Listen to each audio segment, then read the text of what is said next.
बहुत ही अच्छा रिस्पांस मिल रहा है, अराउंड 5 डेज में 50 करोड़ क्रॉस कर चुके हैं। तो कैसे, पहले जानना चाहिए कैसे कैसे कमेंट्स मिल रहे हैं आपको? बताओ भाई, पहले तुम लोग बताओ। बधाई हो ही बोल रहे लोग। हमने टाइटल ही ऐसा रखा था कि क्या कहते हैं, बधाई हो ही बोले लोग। तो अभी तो यही बोल रहे लोग, बाद में क्रिटिसाइज करेंगे अगर करेंगे तो घर में आके। नहीं, बहुत अच्छा रिस्पांस मिल रहा है। और रोज़ अभी भी देखा होगा, मैं फ़ोन पे ही था, लोगों के सिर्फ बधाइयों के मैसेजेस ही आ रहे हैं। उन्होंने पिक्चर देखी और किस तरह से उनको लगा पिक्चर देखने के बाद में। अनजान लोग जिनको हम जानते भी नहीं, उनका भी फ़ोन आ रहा है कि हमें देख के बहुत मज़ा आया। And people are saying thank you to us. I don't know why they are saying thanks to us. We want to say thank you to everybody who have liked the film and they have gone to watch the film. And thank you everybody. हाँ, मतलब यही same. Ayush Khurana जी ने कहा था कि ये बहुत ही different genre है। अभी तक के उन्होंने जो मूवी की है, एक कॉमेडी जॉनर है पास्ट, और एक एक्सपेरिमेंट भी किया है उन्होंने, क्योंकि ये टाइप की मूवी अभी तक कोई आया नहीं है ये स्क्रिप्ट को लेकर। तो डू यू थिंक कहीं पहले जब भी आप मूवी जब बना रहे थे, एक आपके मन में था या मूवी ये चलेगी नहीं चलेगी, क्योंकि आप एक्सपेरिमेंट कर रहे हैं स्क्रिप्ट को लेकर? मूवी चलेगी या नहीं चलेगी सोच के फिल्म लिखी या बनाई नहीं जाती है। यही जब लिख रहे होते तब भी ये सोच के बनाई जाती है कि ये फिल्म चलेगी। सबका एक पॉजिटिव डिमांड भी ये होनी चाहिए कि ये फिल्म चले, क्योंकि अगर आपके मन में ये है कि फिल्म चलेगी नहीं, तो फिर लिख के भी कोई फ़ायदा नहीं और बना के भी कोई फ़ायदा नहीं है। तो एक पॉजिटिव रिएक्शन था हर तरफ से। जिसने भी आइडिया सुना, जिसने भी जो भी फिल्म के साथ में जुड़ रहा था, सबका एक पॉजिटिव रिएक्शन ये आ रहा था कि यार ये बहुत कुछ इंटरेस्टिंग हो रहा है, कुछ मज़ा आ रहा है इसके अंदर, कुछ अलग हो रहा है। और जब आप कुछ अलग लिखते हैं और जब कुछ अलग बनाते हैं, तो वो ऑडियंस भी उस चीज़ को आजकल का सिनेरियो ये है कि ऑडियंस भी आजकल कुछ नया, कुछ अलग देखना चाहती है। तो वही हो रहा है बधाइयों के साथ में भी। और बनाते हुए और लिखते हुए भी हम लोग बहुत पॉजिटिव थे कि ये कुछ मज़ेदार ही कुछ हो रहा है। As a director I am saying, जब मैंने स्क्रिप्ट का आइडिया जब पहली दफ़ा सुना था, 1 लाइन आइडिया जब सुना था कि 51 year old mother getting pregnant, वहीं से एक चीज़ क्लैरिटी आ गई थी कि ये अनहर्ड ऑफ है और आज की डेट में ऐसा नहीं होता है। लेकिन आज की डेट में भी ऐसा होता है। जब ट्रेलर हमारा बाहर आया तो बहुत सारे कॉल्स आए, बहुत सारे मैसेजेस आए कि ये तो हमारे मोहल्ले में हुआ है, ये मेरी चाची के साथ में अभी भी हुआ है, बस सुनने में नहीं आता है। तो उससे रिलेटेबिलिटी बढ़ गई और we are happy where we are sitting right now. The cast is also interesting. So how did you select the cast? जब कैरेक्टर्स लिख लिए उसके बाद में हम लोगों ने कास्टिंग की बात करनी शुरू करी। बिकॉज पहला ये था कि लिख लिए जाएं, उसके बाद में ही हम किसी एक्टर के पास जाके उनको अप्रोच करेंगे। क्योंकि पहले से लिख के सिर्फ आइडिया के तौर पे अगर आप चले जाते हैं एक्टर्स के पास में, तो वो बोलते हैं आप पहले लिख लाइए, उसके बाद में हम बात करेंगे। आइडिया बेस्ड आइडिया जो है वो अच्छा लगा है, तो लेकिन इसलिए हम लोग किसी भी एक्टर के पास में पहले नहीं गए। हम लोग लिखने के बाद ही सब लोगों को अप्रोच किया। तो सबसे पहला पड़ाव हमारा आयुष्मान जी की तरफ था। सुनते सार उन्होंने बोला कि इतनी अच्छी फिल्म लिखी हुई थी कि उन्होंने बोला सुनते ही कि शूटिंग कब करनी है, शूटिंग शुरू करते हैं। तो उस तरह से ये सब कैरेक्टर्स एक एक करके जुड़ते चले गए। गजराज जी, नीना गुप्ता मैम, सुरेखा मैम, शार्दुल, सानिया मल्होत्रा, शीबा चड्डा मैम, ये सब के सब सुनते चले गए और जुड़ते चले गए स्क्रिप्ट के साथ, फिल्म के साथ। ओके सर, सुरेखा जी को डायरेक्ट करना कितना मुश्किल था और कैसा एक्सपीरियंस था? क्योंकि इसमें एक अलग ही फैक्टर उन्होंने ऐड किया है ये मूवी में और उनको बहुत ही सराहा गया है उनके कैरेक्टर को। तो उनको डायरेक्ट करना कैसा था? उन्होंने मेरी लाइफ बहुत आसान करी एक्चुअली। क्योंकि जब ये कैरेक्टर अक्षत का जब ये कैरेक्टर का फर्स्ट चीज़ मैंने क्या सुना था, जब अक्षत और शांतनु ने जब ये लिखा, तो अक्षत की आवाज़ के अंदर एक डायलॉग का जो दादी का जो एक पूरा सीन है रैंट, जब वो जीतू अपने बेटे को डांट रही हैं और जब उनको ये खबर मिलती है कि उनकी जो बहू है वो प्रेग्नेंट है, तो एक जो पूरा जो फिल्म के अंदर वो सीन है, तो वो अक्षत ने अपनी आवाज़ में एक रिकॉर्ड कर दिया था वो। और जब वो मैंने सुना, शांतनु ने मेरे को आके सुनाया, तो मैं तो हंस के गिर गया। तो रेफरेंस वो था कि अगर ये एक लड़के की आवाज़ में सुन के मेरे को इतना मज़ा आया है और इतनी हंसी आई है मेरे को, तो उस कैरेक्टर को प्ले कौन करेगा। तो सुरेखा मैम का जब नाम आया तो सुरेखा मैम से सिर्फ मेरी दो चीज़ें थी, दो गुजारिश थी कि एक, मैंने सबसे पहले उनको अपनी दादी की फ़ोटो दिखाई कि मेरी दादी देखिए, ये मेरी दादी दिखती हैं इस तरह से वो कपड़े पहनती थी, इस तरह से उनका पहनावा था और वो बात इस तरह से करती थी। और अक्षत जब ये लिख रहा था तब उसने अपनी नानी को दिमाग में रखा था। तो हम अपनी ज़िंदगी से ही लोगों को उठाते हैं। मैंने अक्षत की नानी को नहीं देखा, अक्षत ने मेरी दादी को नहीं देखा, तो एक रेफरेंस पॉइंट चाहिए होता है। सुरेखा मैम से मेरे को वो मिला जो मैं एक्सपेरिमेंट कर सका उनके साथ में। मेरे को जो मैंने बोला उससे ज़्यादा मिला मेरे को।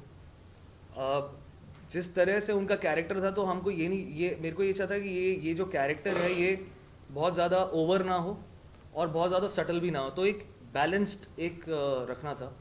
तो जो सुरेखा मैम के साथ में मैं हर सीन में एक्सपेरिमेंट करता था कि मैम थोड़ा सा और ऊपर जाइए, थोड़ा इसको और थोड़ा सा ऊपर ले जाइए, अभी थोड़ा ज़्यादा हो गया, थोड़ा इसको अब नीचे और थोड़ा नीचे प्लेस करिए इसको। तो वो सब चीज़ें मेरे को करने का उन्होंने इतना ज़्यादा मेरा साथ दिया। और जो जब भी क्योंकि बहुत मंजी भी एक्टर हैं, बहुत पढ़ी लिखी हैं, और दादी के पहनावे में जब वो आती थी और मेरे को बोलती थी so what do you want Amit, तो मैं वो अंग्रेज़ी सुनते ही मैं गिर जाता था। मैंने कहा इंग्लिश में क्यों बात कर रही हैं यार ये।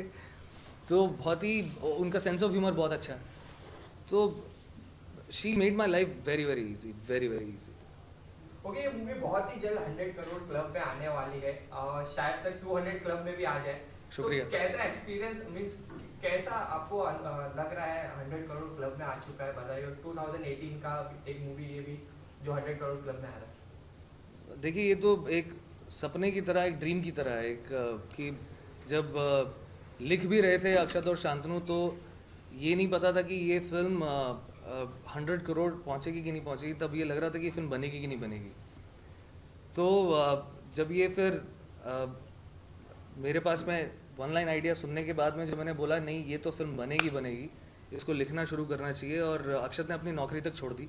एडवर्टाइजिंग में क्रिएटिव डायरेक्टर थे ये, एजेंसी के अंदर कॉन्ट्रैक्ट एडवर्टाइजिंग में। तो जब इस तरह की ईमानदारी आपके काम के साथ जुड़ती है कि एक इंसान अपनी नौकरी छोड़ देता है लिखने के लिए फिल्म, तो फिर वो 100-200 करोड़ सोचने का नहीं होता। फिर ये होता है कि ये बस लोग इसको देख लें, और अगर इसको 50 लोग भी देख के अगर हंस दें और मज़ा ले लें तो हम लोग सफल हो गए। लेकिन अब इसको इस तरह से बोला जा रहा है 100, 150, 200, तो जहाँ भी पहुँचेगी, जिधर भी पहुँचेगी, हम लोग बहुत खुश हैं। ओके, कल राजकुमार ईरानी जी ने कहा, एक फिल्म फेस्टिवल था उसमें कहा था कि राइटर एक जो होते हैं वो मेन होते हैं मूवी को लेकर। किरदार तो रहते, उनका सिर्फ फेस रहता, पर उनके पीछे जो मेहनत रहती है वो राइटर की रहती है, उन्हें रॉयल्टी भी मिलनी चाहिए। तो उसके बारे में आप क्या कहना चाहेंगे? इसलिए तो ये इंटरव्यू हो रहे हैं। रॉयल्टी वाली बात पे मैं जवाब सुनना चाहूँगा। इसीलिए तो नहीं, मैं बहुत क्लियर था इस मामले में कि जिन्होंने ये फिल्म लिखी है वो भी मीडिया के सामने आए, उनकी शक्लें देखें, क्योंकि जनरली हम सिर्फ एक्टर्स की शक्ल देखते हैं या डायरेक्टर्स के इंटरव्यूज देख लेते हैं, सुनते हैं। राइटर जो है वो एक बहुत अंडरपेड भी है और अंडररेटेड भी है, जबकि राइटर ये सब कुछ क्रिएट करता है। और जब मैं चाहूँगा कि ये ऐसा ना हो, अभी writer should be paid well and that's the thing. अभी बोलो भाई, कितने पैसे चाहिए तुमको? नहीं, देखिए, फिल्म जो होता है, फिल्म नॉवल जैसा नहीं होता। आप घर में बैठ के अकेले लिखते हो और आप अपने पब्लिशर को दे देते हो और वो छाप देता है।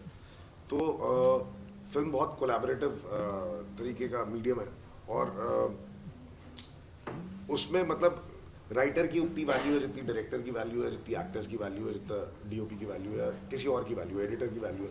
तो ये उस तरीके की चीज़ है कि हाँ, सबका अपना अपना काम होता है उस चीज़ में, और सब लोग उस पर कॉन्ट्रीब्यूट करते हैं अपने अपने लेवल पे।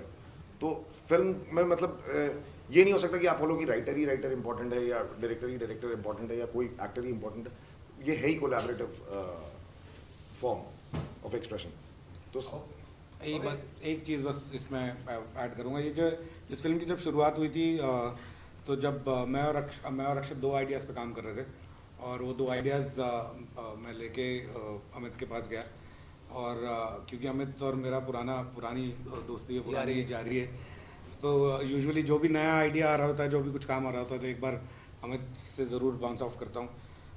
Amit really like both the ideas, दोनों आइडियाज़ बहुत अच्छे लगे, लेकिन इस आइडिया के साथ इसलिए मेरे ख्याल से ये भी पिक किया गया कि इस आइडिया की जब राइटिंग आगे बढ़ेगी तो अक्षत और मैं जो भी लिख रहे होंगे उसमें अमित की कोलैबोरेशन, अमित की डायरेक्शन, अमित का नज जो है वो भी बहुत ज़रूरी होगा। दो लोग एक कमरे में बैठ के कुछ ना कुछ लिखते रहें और उस बात में किसी का फीडबैक ना मिले और कोई डायरेक्शन ना मिले, उससे भी कई बार ऐसा होता है कि कहानी कहीं नहीं जाती। तो इस कहानी के प्रोसेस में ये भी बहुत अच्छी चीज़ हुई कि Amit, while we were writing the film, creating a world together, and when Akshat was writing the screenplay balance, Amit का एक रेगुलर कोलैबोरेशन था, एक रेगुलर इन्वॉल्वमेंट थी। इसलिए राइटर और डायरेक्टर की जो ट्यूनिंग है वो बहुत ज़रूरी है। हम लोगों को लगता है कि हमारे साथ हैं ट्यूनिंग ऐसी। और सी, राइटर और डायरेक्टर एक हस्बैंड वाइफ की तरह होता है, जो लड़ते भी हैं आपस में, झगड़ते भी आपस में, प्यार भी करते हैं आपस में। और क्योंकि शांतनु ने मेरी पहली फिल्म लिखी थी तेवर, तो इसका मेरा रिलेशनशिप एक्चुअली में वैसे ही है, अभी भी वैसे ही है।